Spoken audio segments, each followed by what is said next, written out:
it's not always easy to give thanks to God, is it? That was certainly the case for Marion's cousin David as a young boy. One day he and his family were at his grandparents', and David had spent the day playing with his cousins and his brothers. This particular day, though, was a bad one for David. He just couldn't seem to get along with anyone. And so he spent the majority of his afternoon in timeout. Well, you can imagine then by the time dinner rolled around, David was not in a very good mood. In an attempt to calm him down and probably to encourage him to do a little repenting, just before dinner his grandmother said to him, Now David, I think you ought to say our blessing this evening and thank God for our food. To which David said, there's no way I'm saying the blessing. I'm too angry to thank Jesus. Apparently that wasn't as funny as I thought it was. For all of us at one time or another, perhaps it seems more so even today, it's hard to say thanks to God. Impeachment proceedings, an increasingly polarizing politics, gun violence in our schools, overpopulated prisons, unrest about a slowing economy, and tension not only at our borders, but borders throughout the world. Which is the reason Chris's response caught me off guard. Not long ago, I saw him and asked the instinctual question we all ask while passing one another, "How are you?" To which he simply replied, "I'm grateful." No elaboration, no explanation. And not just that time, but every time I've seen him since. In fact, it's taken a while for me to get used to it. I still expect him to respond as he always had before, with fine or well, or perhaps even an occasional blessed. So one day I recently asked him about the change. He said, "I don't know. At some point, I just chose to see things differently. Now I can't help but be grateful." Which makes me wonder what Jesus was seeing in our reading this morning. Quite frankly, the first time I read this story, I was surprised at Jesus' surprise that only one of these 10 lepers healed returns to give thanks. And the truth is, the other 9 were just doing as Jesus told them. He says, "Go and show yourselves to the priests." And the text reads, "And as they went, they were made clean." But more recently, it's not just what Jesus says, but rather what he obviously seems to see that's not been just surprising, but rather troubling for me. I wonder if you caught it. Where are the other 9? Was none of them found to return and give praise to God? Except this foreigner? Marion and I were fortunate to travel to Italy for our honeymoon almost 15 years ago now. And while we were there, we visited the Uffizi Art Museum in Florence, one of the most well-known museums throughout the world. Naturally, I wanted to bring home a memento from the experience, and so I picked up a book in the gift shop about the history of the museum.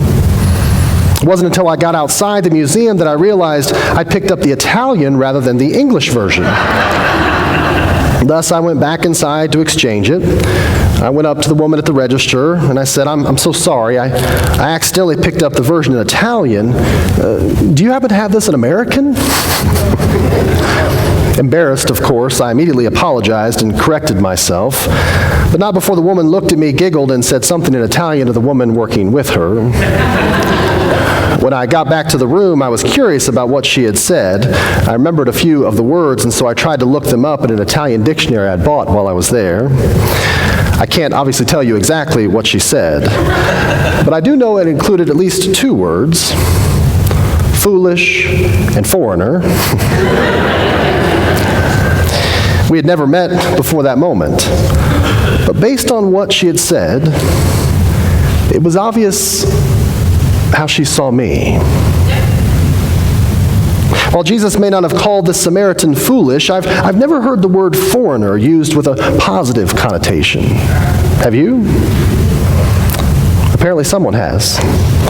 Was none of them found to return and give thanks except this foreigner?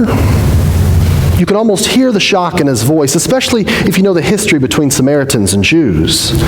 They hated each other. They didn't mix, they didn't socialize. More than anything else, they expected the worst from one another. Each group certain of the other that those foreigners were out to get them. And you know what I mean. We hear it all the time. All their men drink. All their women cheat. All their children grow up to be terrorists. That's the reason the parable of the Good Samaritan would have been so shocking in the first century. What? My neighbor is a Samaritan? In fact, Jesus' words are so stark and, well, quite frankly, out of character, you almost wonder if Jesus isn't nudging us with a kind of sharp elbow here. After all, it's a strange detail. Like you'd never expect a Samaritan could have the decency to say thank you, or that a Samaritan could follow basic instructions to go and show himself to the priest as he was told. As Anna Carter Florence suggests, it's as if you could hardly decide which is worse. To be a leper, or to be a healed Samaritan.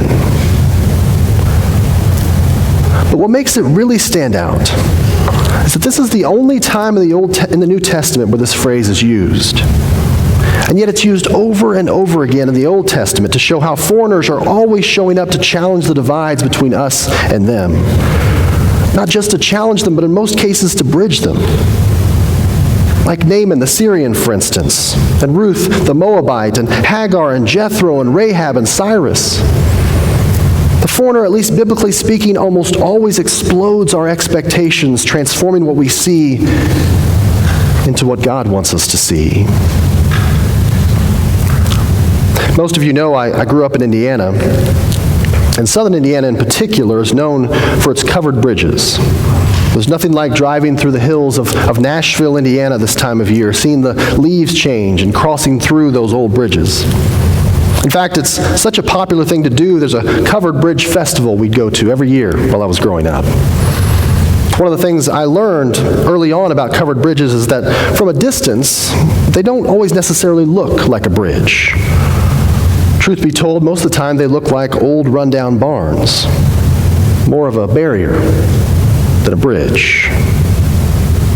It's not until you get up close to them, and in some cases actually pass through them, that you discover they're in fact the only way that you can cross the divide. I just can't help but wonder if that's Jesus' point here. What if he's not calling the Samaritan a foreigner with contempt, but rather emphasizing the word the disciples might hear it differently? Was none of them found to return and give thanks, except this foreigner? Is it possible a foreigner could be a grateful friend? Is it possible an alien might not just be trying to take, but rather contribute? Is it possible a barrier we see might actually turn out to be a bridge we didn't see? As my friend Chris suggests, I suppose it depends on your perspective. Or at least that's what we tried to explain to Harrison on Wednesday night. I know most of us were upset about the outcome of the Braves game, not to bring up old wounds. Everyone in my household was, Harrison in particular. So to try to console him, Marion told him Billy's story, which she'd heard somewhere along the way. You see, Billy was a Brooklyn Dodgers fan as a kid back in the day. Although he'd never been to a game in person, he listened to every game religiously on the radio. And in 1956, the Dodgers ended up going to the World Series to play the New York Yankees. His father came home one afternoon and informed him they had tickets to go to a game. They were going to see the Dodgers play the Yankees in person in the World Series.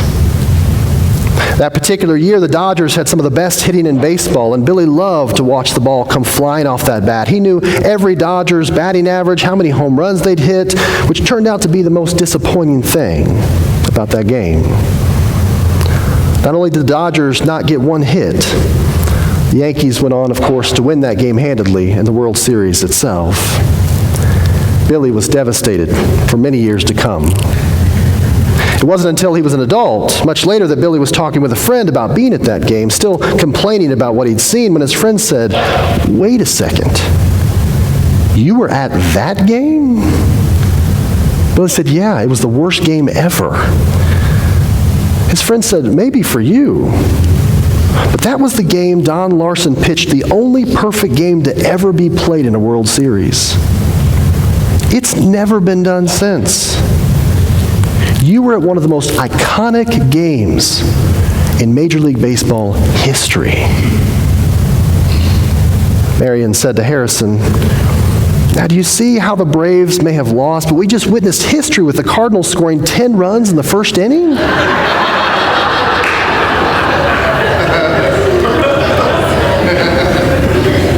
Harrison replied, "No, not at all." And understandably so, because it's hard to see. It takes time and serious work along the way. It doesn't happen overnight, but if we can open our eyes and our hearts to it, it has the power to change the way we see, well, everything. In fact, I was thinking about this after reading some Pew research done recently. It was done on twins. The study was to learn more about whether or not our political tendencies are more about nature or nurture. Twins are often used for such studies because they share the same genetics and are usually raised in the same environment during the same period of time. They serve as a helpful case for how our genetics and our environment shape who we become. The study concluded that more than half of our political tendencies actually come from our genetic makeup, than the way in which we're socialized. It turns out our brains are all wired in particular ways at birth that give us proclivities toward being more right-minded or more left-minded. Certainly our environment has some influence on shaping the way we think, but it turns out God creates us from the beginning as left-leaners and right-leaners, as tending toward being more conservative and being more liberal.